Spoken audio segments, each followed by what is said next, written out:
22 जनवरी को अयोध्या में विराजेंगे श्री राम लला। 9 दिवसीय अमृत महोत्सव का होगा आगाज। नमस्कार, वंदे मातरम। आप देख रहे हैं इंडिया न्यूज़ 10। मैं आपका साथी पवन खत्री।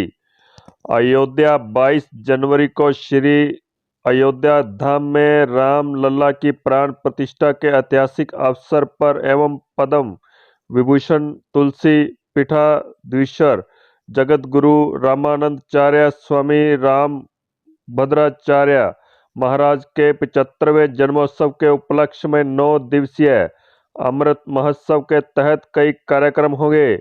कार्यक्रम स्थल को फूलों एवं भव्य रोशनी से सजाया गया है।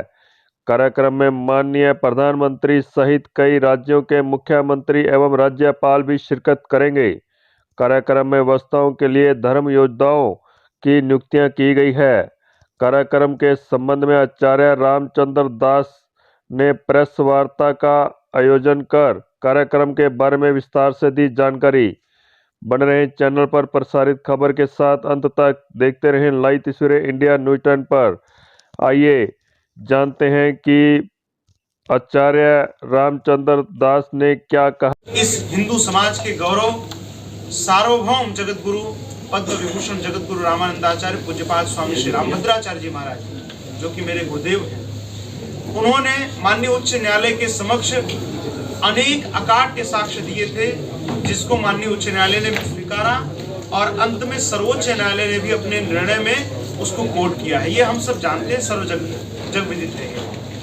तो ये रामलला की योजना ही कह सकते हैं कि पिछले वर्ष पूज्य गुरुदेव का जब 74वां जन्मोत्सव सालासर में था, तो वहीं पर योजना बनी और अनायास हम सबके मन में प्रेरणा आई कि अगला जो उत्सव है, अमृत महोत्सव है, वो श्री अयोध्या धाम में हो। यह तिथि लगभग 1 वर्ष पूर्व तय हो चुकी थी, 14 से 22 जनवरी की, और फिर संयोग का क्रम रहा, रामलला की कृपा रही। राम जी का स्वभाव है, राम सदा सेवक रुचि राखी। राम जी अपने भक्तों की रुचि की रक्षा करते हैं। रामलला ने अपने साथ ही कि जब मैं दिव्य भव्य मंदिर में प्रवेश कर रहा हूँ, तो मेरे इस युग के जो सबसे बड़े भक्त हैं, ऐसे पूज्यपाद गुरुदेव का अमृत महोत्सव भी उन्होंने अयोध्या में मनाने की योजना बनाई।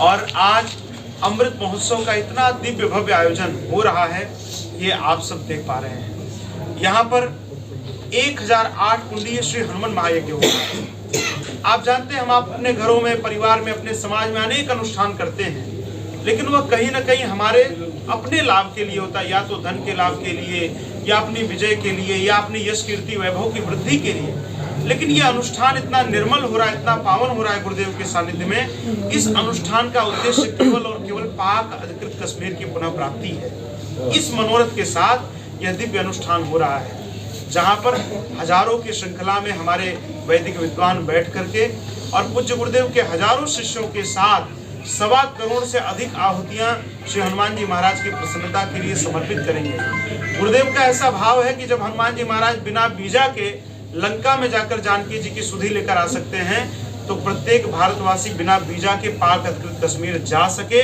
इसी मनोरथ के साथ यह यज्ञ हो रहा है। आप जानते हैं, पूरे रामायण काल में भगवान श्री राम ने अपने प्रत्येक कार्यों के लिए जिन्हें निमित्त बनाए, वो श्री हनुमान जी महाराज हैं। ये अयोध्या की धरा है। यहाँ जब भगवान वनवास काल से लौट कर आए, तो उन्होंने भरत जी से एक बात कही, जो हम सब जानते हैं। उन्होंने इसी अयोध्या में कहा कि भरत भाई, कपि से उऋण हम नाही। मैं सबसे तो उऋण हो सकता हूँ, लेकिन हनुमान जी महाराज के उपकारों से उऋण नहीं हो सकता। और उसी का परिणाम है कि अयोध्या जी में भगवान ने अपने से भी ऊंचा स्थान यदि किसी को दिया है, तो श्री हनुमान जी महाराज को दिया है। इसलिए हनुमानगढ़ी में हनुमान जी महाराज विराजमान है। तो उन हनुमान जी महाराज के लिए अयोध्या जी में यह अनुष्ठान होना हमें लगता है कि अपने आप में बहुत ही हर्ष और बहुत ही प्रसन्नता का विषय है। ऐसी दिव्य आध्यात्मिक अलौकिक अनुभूतियां होंगी जिसकी हम कल्पना नहीं कर सकते। और मेरा ऐसा विश्वास है कि जिस समय आहुतियां पड़ेंगी और उस समय का जो वातावरण होगा, अपने आप में मनुष्य की बात तो छोड़िए, वहां का पाषाण भी पुलकित हो जाएगा। मेरा ऐसा विश्वास है। उसके साथ ही यहाँ पर गुरुदेव ने 20 वर्ष पूर्व इसी अयोध्या की धरा में कहा था कि जब तक श्री रामलला का मंदिर नहीं बनता है, तब तक मैं अयोध्या में श्री राम कथा नहीं करूंगा। और लगभग 7 वर्ष पूर्व जब यहाँ पर आंदोलन हुआ, तब भी गुरु जी ने कहा था पूज्य महंत श्री नृत्य गोपाल दास जी महाराज को कि महाराज जी, मैं आपको विश्वास दिलाता हूँ आपकी कई पीढ़ियां चली गई जिन्होंने मंदिर का केवल सपना देखा, लेकिन मैं अपनी तपस्या के बल पर आपको विश्वास दिलाता हूं कि हम आपको दिव्य भव्य मंदिर दिखाएंगे और उनका वचन ये सिद्ध होने जा रहा है। तो यह एक प्रकार से संकल्प पूर्ति महोत्सव भी है। आप जानते हैं पूज्य गुरुदेव श्री राम कथा के संपूर्ण जगत में एक विश्वस्त वक्ता के रूप में जाने जाते हैं। तो पूज्य गुरुदेव के मुखारविंद से श्री राम कथा भी आयोजित होगी।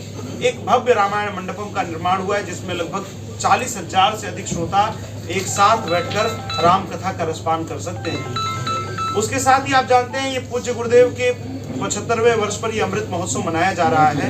75 वर्ष का कार्यकाल सामान्य नहीं होता है, बहुत लंबा कार्यकाल होता है। अभी हमने 1 वर्ष पूर्व देश का अमृत महोत्सव मनाया।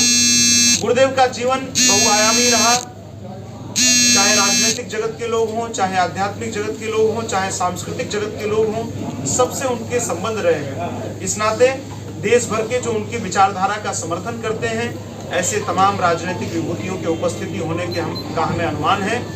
उसके साथ ही देश भर से अनेक पूज्य संतगण यहाँ पर पधार रहे हैं, जैसे पूज्य स्वामी रामदेव जी महाराज, पूज्य श्री श्री रविशंकर जी महाराज, पूज्य संत श्री मोरारी बापू जी, दीदी माँ रितंभरा जी, जिनका नाम ले सभी हमारे लिए अत्यंत महत्वपूर्ण।